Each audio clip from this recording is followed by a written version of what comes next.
On today's question of faith, can sickness be a gift? Hey everybody, this is Question of Faith. I am Deacon Mike Hayes. I am the Young Adult Ministry Director here in the Diocese of Cleveland. And I am Father Damian Ferentz, the Vicar for Evangelization, and as of April 1st, the new parochial vicar at the Cathedral of St. John the Evangelist. Woohoo!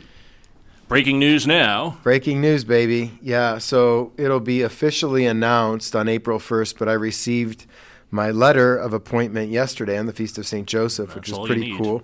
So if you're not aware, I served the diocese as the Secretary for Parish Life and Special Ministries for 3 years, and there is currently a merging of two secretariats, the Office of Catechetics and Secretary for Parish Life and Special Ministries.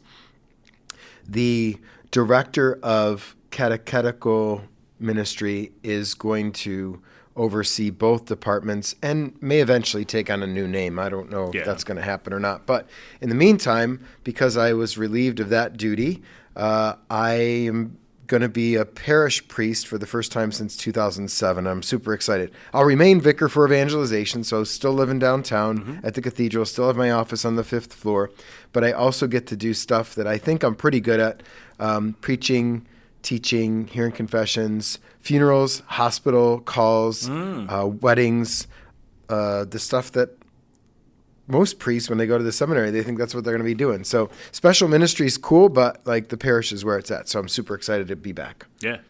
That's awesome. Yeah. So speaking of being back, you are back, but you were out for a while because you were sick. So tell us about it. Sick isn't the word. I mean, now I don't generally get sick. Like, I'm pretty healthy.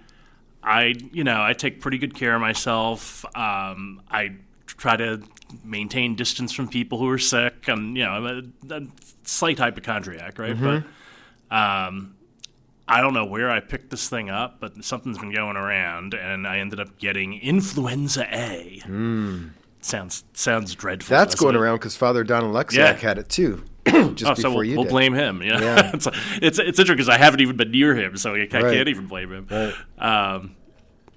But yeah, no, it just kind of knocked me down for the count. I had been like coughing up a lung, and was it all respiratory? Yeah, fever? Totally. No, chills. Oh, terrible. But it's only slight. Like, I'm never cold. And so I'm sitting in my apartment. I'm like, man, kind of chilly in here. Like, what's going on? Yeah. And Marion's like, you're never cold. You must be sick. And I was like, yeah, I'm feeling something coming on. And then, so it started like as a nasally kind of thing. And I thought I knocked that out. Usually when I get something like that, I can knock it out in a couple of days with, over-the-counter stuff, So I did that, and then I seemed to be okay. I actually took a couple of days off of work because I knew something was coming on. And then, which I never do. Yeah, you are very faithful, reliable. I don't remember you ever being sick, and I've known you now for 4 years. Yeah, so. This is the first time I think I've been sick since I've been here. That More than a day or something. Yeah, the first time I ever took any significant time off that wasn't vacation. Right. Other than the death of my mother, right? That's about it. But man, I went to the Right of Election downtown. I went to OCIA. I came to work the next day on Monday. Yeah. I went to OCIA on Monday night, and I woke up on Tuesday, and you and I were together, and I was just like, oh man, I'm not feeling too good. And I told Dr. Knight when he was here, I was like, just keep your distance from me, man. I don't know what's going on. And after the podcast, I went upstairs to edit it. I finished editing it. I'm walking down the hall, and I had forgotten something up in the studio. Yep. And I stood by the elevator, and I coughed uncontrollably for 30 seconds to the point that Francine Costatini comes down the hall and was like, are you okay? And I was like, no, I am not. And so I just went home. I had finished editing. I said, I called Greg and said, I'm just going to go home. And that was the last time I was here until today. Well, oftentimes sickness is the absolute worst, and you have to rest, and we're both pretty active guys, and that can be hard to do. And then let someone else take care of you and all that.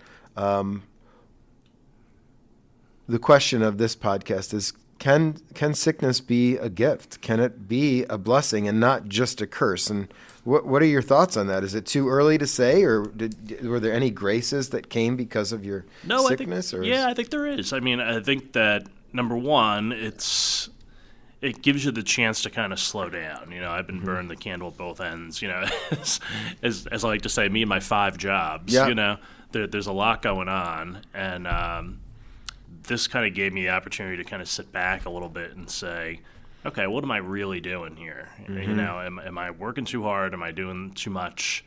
Let me slow down and organize my life a little bit. I'm caring for my sister who's going into nursing, and so I got some stuff done for her while I was home that I probably couldn't do at any high level if I'm working at the same time. Got a parish retreat coming up, right? So it gave me an opportunity to kind of think about that a little bit. But at the same time, it also gave me the opportunity not to think about things, to say, okay, I've got some time just to rest. Right. And I think I really needed to do that because it's just, the only thing you could really do to knock this out is really sleep. Yeah. I mean, it was like I slept every day till about 11. It was really good. Your body needs it. I know that most of the time when I get sick, it's because I push myself too hard. I wear down my immune system, and my body, this is my body's way and my soul's way of saying, slow down, boy, and rest. And then maybe it's 3 days where I'm just laying on the couch or laying in bed. And I remember last time I watched, I think that's when I started watching Ted Lasso. And I had watched Greta Gerwig's Little Women. But I would never watch TV during the day or in the afternoon. Yeah, same. Or lay on the couch. But if we push ourselves too hard, our bodies and our souls have a way of correcting that. And sometimes it is by getting sick. So it could be a great grace that the Lord enters in that way and says, hey, now think about this. And I can say this.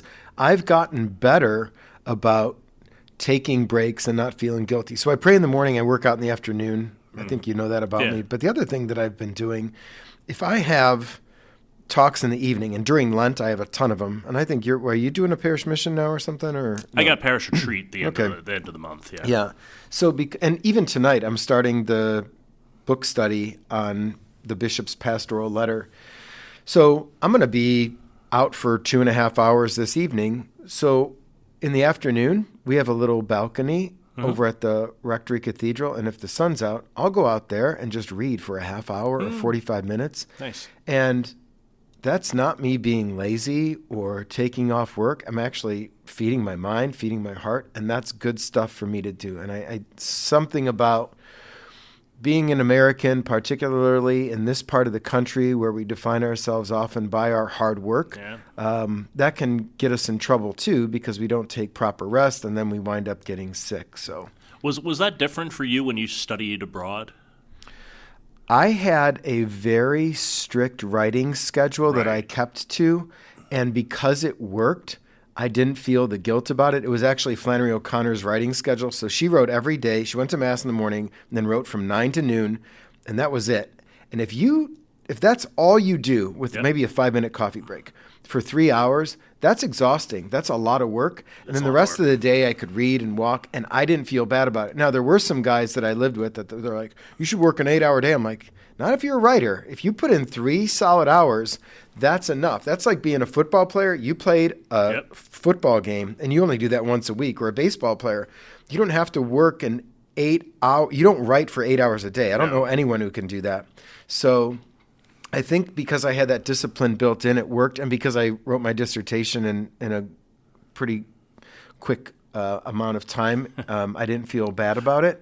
But sometimes maybe it's in my heart or in my head, or some little jab comments that you'll hear from time to time, like, "Oh, you're just kind of laying out and reading a book." It's called leisure, and it's healthy.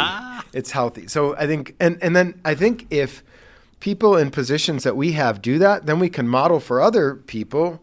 Oh, I can do that too then. And then you don't pass on the workaholism because the leisure is really important. But I think it's something to constantly work at. And as Aristotle would say, usually we lean to one extreme or another. Either we're workaholics or we're lazy by nature. So you have to push yourself to the other extreme to find that middle ground. So if you're always working, you got to push yourself to rest. And if you're sedentary and just like phlegmatic and like to sit around, you have to push yourself to work. And then both will find that golden mean in the middle there. Yeah. Yeah, and so, our question for today was, can sickness be a gift? It's a shame that sometimes we have to get sick in order to slow things down instead of doing this on a regular basis. My mom was sick most of her life. Mine too. Yeah, and I think one of the gifts that I got from her was saying, hey, look, life is precious. Mm-hmm. There are things I can't do anymore, because I'm just crippled up, right. With rheumatoid arthritis. She couldn't move some days, and but for her, it was like an opportunity to sit and to pray. Mm-hmm. Number one, was a big part of her life, and but number two, it was also like an opportunity for her to kind of reflect back on the things that she had done, mm-hmm. and on the gift that she was to so many people, yeah. And I think that was a great comfort to her. And I don't think she would have thought about it if she wasn't laid up as much as she was. Yeah. And being sick, too, makes you dependent on others, and particularly dependent upon God for help. Because we human beings in our fallen nature want to be so self-sufficient. I want to take care of myself. I don't want anyone to take care of me. I'm strong. I'm healthy. Well, okay. But eventually you won't be, or someone in your life won't be, and then you'll have to deal with that. And so this is why there's something, we even call it sin sickness sometimes, that, again, Flannery O'Connor says that sin can be a good thing because it can lead people back to God. Yeah, you know, it's like, oh, I did that, but I realized, I hit rock bottom, I got to come back, like the prodigal son. Speaking of O'Connor, I'm heading to Georgia this weekend because she'll be turning 100 years old if she was alive today. So there's some celebrations in Savannah on Friday and Saturday, and then I'm heading to Milledgeville the next few days, where she lived for the last 14 years of her life. In fact, after she finished her MFA at Iowa, her hope was to live in New York City with all the other writers, and that was the great writing community, and never have to go back to Georgia except maybe on a holiday to visit her mom. And what happened was she was diagnosed with lupus when she was 25 years old. That was the same disease that killed her dad. And so because of the medications, she had to be on crutches, and she needed fresh air. So she had to move back with her mother to a 500-acre farm 4 miles outside of the city of Milledgeville, on a working dairy farm. But that's where she wrote every day. And she was sick, and she knew that she was dying. She knew she didn't have a lot of time. And I think it was because of that she was so focused in her craft. She didn't waste any time. She wrote every day from 9 to noon, including Sundays, because she was dying of lupus. But that brought out greatness in her. Yeah. And sometimes that can be our story too, because of sickness, because of hurts, because of pains, because of a fall in life. We can wind up allowing God in our lives in a way there because we had nowhere else to turn. I like to talk about it like when I first had my first adult conversion, came to Christ because he would just wooed me my senior year of high school. And I loved baseball. I loved my friends. I loved, hanging out and art and all that. But when I found Christ, not just as a friend, but best friend, Savior, my life changed. I'm like, I'm going to give it to him. If that means seminary, boom, go. And it was a really easy decision. But then what I talk about as my second conversion was the year before, 2001, 9/11 happened. Mm-hmm. 2 months later, my mom died. A couple months after that, Boston abuse scandal. A couple months after that, Cleveland abuse scandal breaks. And then that was the summer before I was going to be ordained a deacon. And that was terrible. And I had, I thought marriage would be a better option at this point, because why would anyone want to be a priest? And all these things were going on in my heart. And that was the point in my life where I had, for the first time, to completely rely upon God in my brokenness. And it worked. But I don't know if I would have been there had it not been for the sickness, the pain. Yeah. Yeah, like when I was 25, so for many years, so I had a college roommate named Dave, right? Dave was a stand-up comic, was the funniest person I think I've ever met in my entire life. Mm-hmm. And all of that comedy came from pain because he was dying. He died when he was 25. Yeah. And I could remember, like, our senior year, he got pretty sick, ended up in the hospital, had to put a defibrillator in because his heart just wasn't beating right, and he very nearly died our senior year. And I think it kind of woke a lot of us up as we were heading out of college. Yeah. We're like, what are we going to do with the rest of our lives? And time is, time can be limited. None of us are promised tomorrow. And at the same time, like, it all forced us in some way to take our friendship with him a lot more serious. So when he did die 3 years later, we didn't waste any time with him. Yeah. We were always with that guy, and I think it was a really big wake-up call for me in many ways. And it was kind of the beginning, too, of, like, me thinking about ministry just in general. It's like, okay, I've got this career in radio, and it's going okay. It's not going great, but it's going all right. And, at the end of the day, and this is not to denigrate anybody in the media, but at the end of the day, I was like, yeah, we did a good show today. Okay.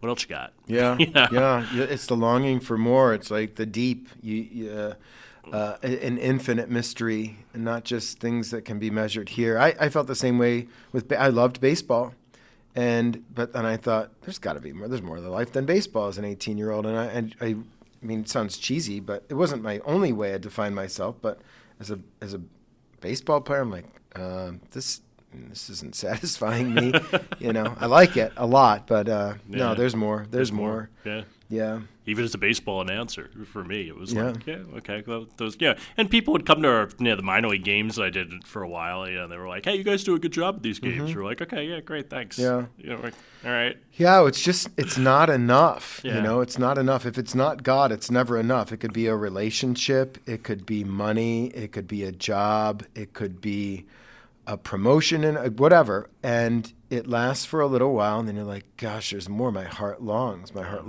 and My friends even noticed that I cared more about the players as people than I did about the game. It's about broadcasting the game on its own. But they said, wow, you really took some time with those, the high school students that maybe you were doing PA announcement for, like you really have taken an interest in them in some way. And I was like, yeah, that's true. I think you're right. And then, dumb me, right? You're never thinking in the background of what could really be happening here, until you actually think about what's going on. Yeah. And I found, like doing retreats and things like that at my parish were bringing me a lot more life than producing radio was. The more. Yeah. And yet here we are. Yeah. Like it all comes back full circle regardless. Right. Well, and here we are. On the first day of spring, Kayla Gill told me that this morning. That's right. I didn't know that. But also in our Lenten season, which is the church's way to remind us that we can't have eternal springtime here. Yeah.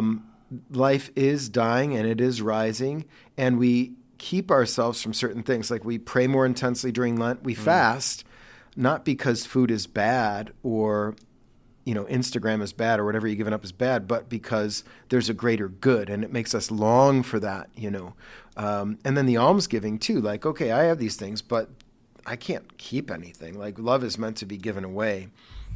And so the church allows us to be reminded we're made for more. And when we intentionally keep ourselves, when we do fasting, we much more greatly enjoy the feasting, Sure. Yeah, it's like the rhythm of life.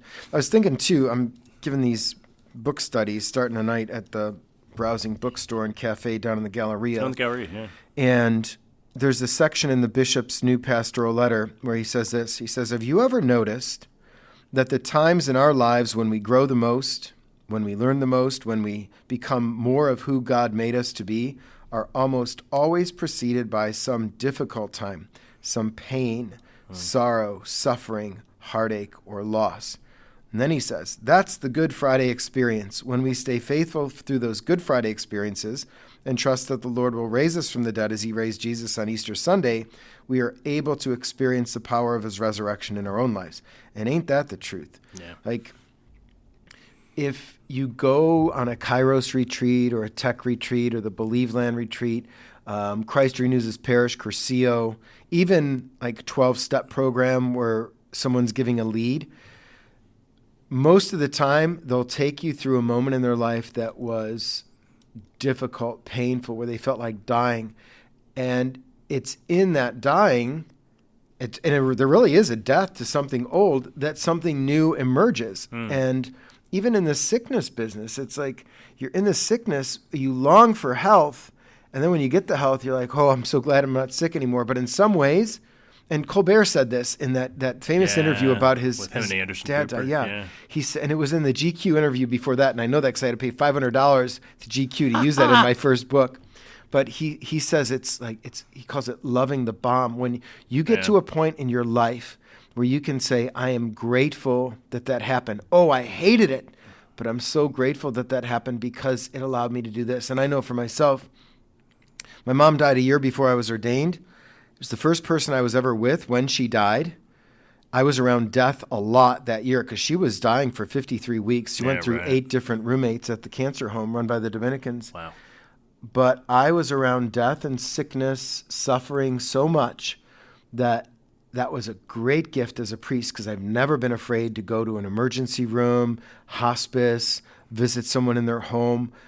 And that was a gift given to me by my mom. Do I wish that didn't happen? In some ways, yes, but I'm also so grateful it happened because it gave me the depth that I have for understanding other people in sickness and death and family members too. Yeah. Like if you've never experienced that yourself and you're up there giving some homily, you're going to sound like that redheaded priest at the beginning of Gran Torino who says, life is bittersweet. It's bitter in the death and sweet in the resurrection. But he'd never suffered. That's right. He knew it all in a book. Yeah. But when he goes through the accompaniment with Mr. Kowalski, what's his name? Yeah. Dirty Harry. What's his name? Clint Eastwood. Yeah. Clint Eastwood's character in that film.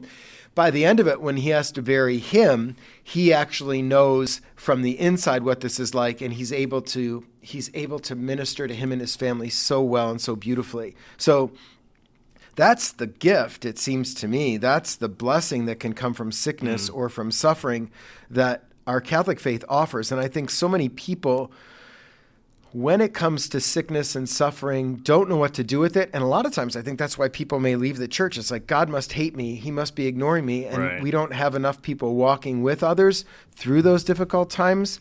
And that's the church of accompaniment and the church of listening that Pope Francis is talking about. It's not like a soft church like we're wimpy. It's actually that we are entering into the heart of true suffering in other human beings that gives meaning. You know? We don't have enough people who could cry with other people. Yeah. You know, that's the thing. You know, Yeah. I mean, Yeah. and whether that suffering is physical or economic. Even I've walked with a lot of poor people, in Central America and certainly in Mexico. And seeing that kind of suffering too, I think changes you. And it allows you to say, okay, am I willing to kind of accompany these people along the way? Yeah. Or what is it that is pushing me away from that? Those are the things that I need to get rid of in my life. Those are the things that I need to kind of take a look at and say, okay, why am I not willing to walk with this person? What am I so afraid of? And it takes a lot to kind of, push that aside and then just say, okay, let me enter into this now.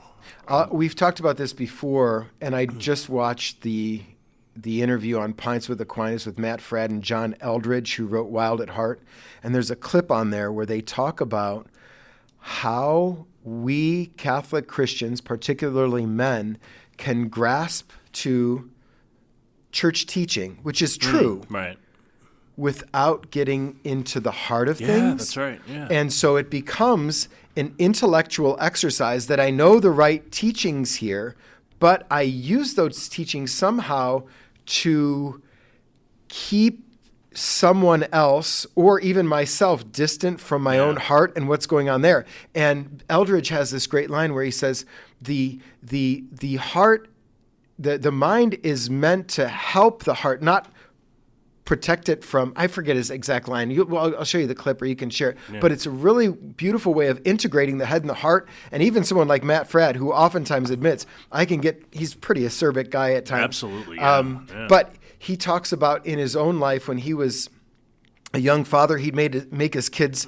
do the night prayer with him, and he was very strict. And then he read something by some saint who said, no, the end of the night prayers is supposed to be a hearth, and just let the kids play and goof around, but you're praying, it just should be a warm place where they can feel loved. And I thought, that's pretty cool.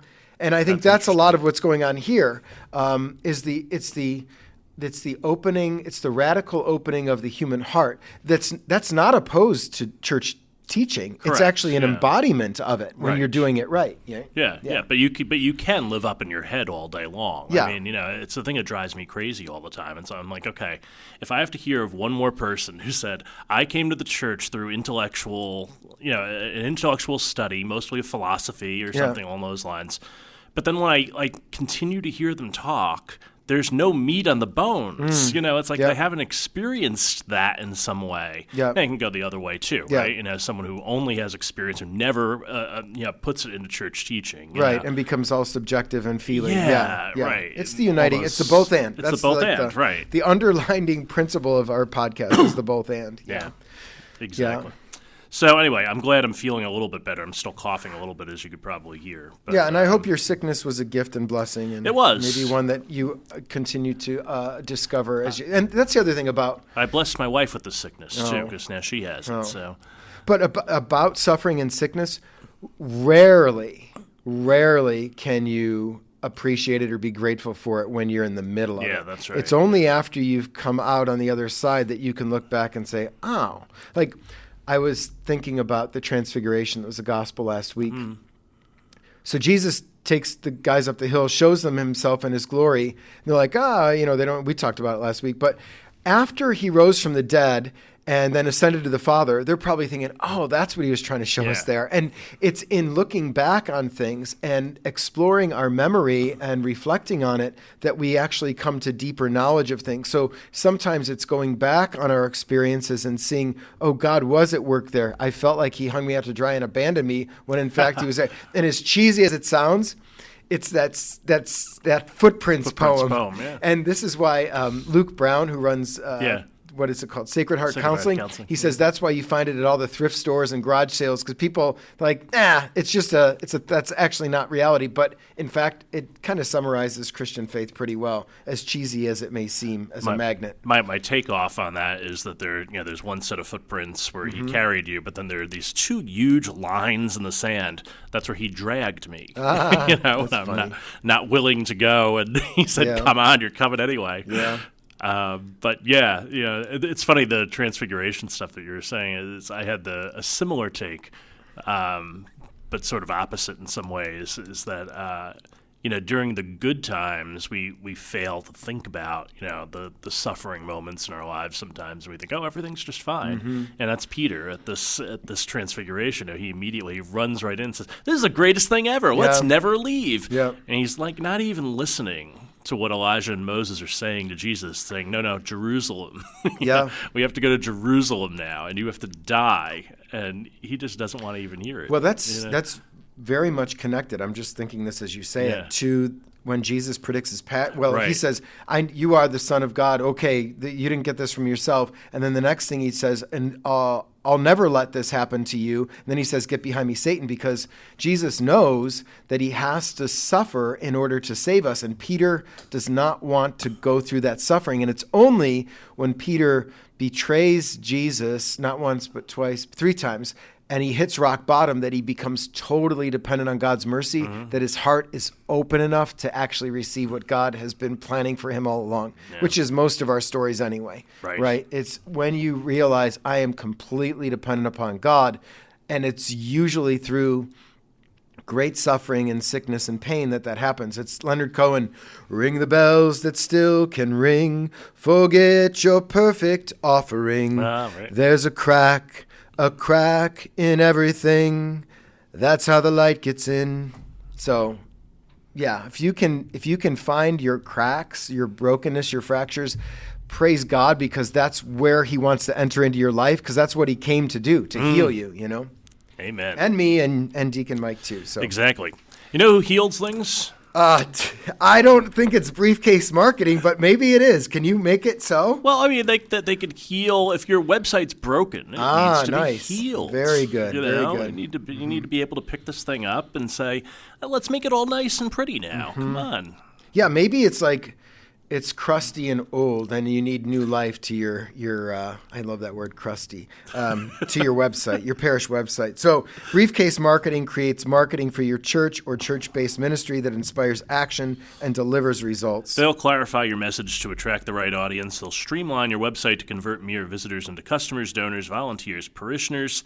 They'll create consistency to build trust and deepen relationships across all of your marketing platforms, emails, ads, social media. Do you need proof? Briefcase Marketing gets great Google reviews. They've done superb work with our friends at Theology of the Body Cleveland and St. John Cantius Parish in Tremont, and we'll put samples of that work in our show notes and make it easy for you to check them out. With a clear message and a compelling website, Briefcase Marketing will help you get more donors giving to your mission, more volunteers ready to serve, more people sharing your message, and they will become your advocates. So visit their website. That's briefcase.marketing. We've got their link in the show notes, or text 308-627-1262. And our pal, Dan First, will take good care of you at Briefcase Marketing. All right. Church Search, Cathedral St. John, congratulations again. Oh, thank you. Lots of stuff going on. Yeah, so the cathedral is I think 175 years old. Mm-hmm. We're celebrating that this year. Now, it's gone under some transformation since then. Originally, 9th Street, East 9th Street here was called Erie Street. Ah, okay. And you know that because if you're at the Progressive Field on the east side of 9th, you'll see Erie Street Cemetery. Oh, so that was the original name of the street. Okay. And what else can I tell you other than we have confessions here every day, Monday through Friday, 6:30 in the morning, Mass every day, 7:15, and then confessions every day, 11:30 to 12:30, and Mass every day at noon. And I am in the midst of planning some new event this summer. I think we're gonna be calling it Wednesday Evenings Live, every Wednesday evening from May 28th to the last Wednesday of August. We'll have Vespers in the church at 5:30, and then we'll have live music on the Jubilee stage. We're preparing the Luce lawn, and then we're going to maybe have a beer garden even, if we can figure it out with legal. So the bishop would like more activity happening at our mother church here in downtown Cleveland, and part of my job as the new parochial vicar is to see that happens. So super excited about it. So it'll be fun. So Cathedral St. John here in Cleveland. And let's take a look at the third Sunday of Lent readings. First reading, Burning Bush this week. Oh, love the Burning Bush. So the Burning Bush, to me, presents the great both and, as we were talking about before. Why? Because the bush is on fire, and at the same time, it's not being consumed. Usually when things are on fire, they're burning up. They're becoming less of what they are. Mm-hmm. This is a great example of God's non-competitive love for us, that when we let him in our life, it doesn't make us any less than who we are. It makes us more of who we are. And it's one of these mysteries that shouldn't be able to happen, but does. The mystery that Jesus is both God and man without being any less man by being, or any less God by being both, or Mary is both virgin and mother at the same time. So I absolutely love the Burning Bush. How about you? Yeah, same. So it'll be good. The I always like the remove your shoes so you're standing on holy ground. Moses doesn't even realize where he's standing, and he's just kind of like, "Whoa, wait a minute, what's going on?" Yeah. But as he starts to understand, he realizes this is the Lord that will lead them through the Exodus and to save his people. So all good. Let me just say this now because I'm going on Flannery O'Connor pilgrimage this weekend. If you ever read the short story Parker's Back, it's about the guy with all the tattoos. There's a scene in the short story where he becomes a kind of Moses. There is fire and his shoes fall off. So I won't say any more than that, but if you're preparing yourself and your heart for this weekend's liturgy and you say, I'd like to read some good fiction, maybe by a Southern woman, American, Catholic, read Parker's Back. There you go. Flannery O'Connor, Parker's Back. We'll have this and a whole lot more next time here on Question.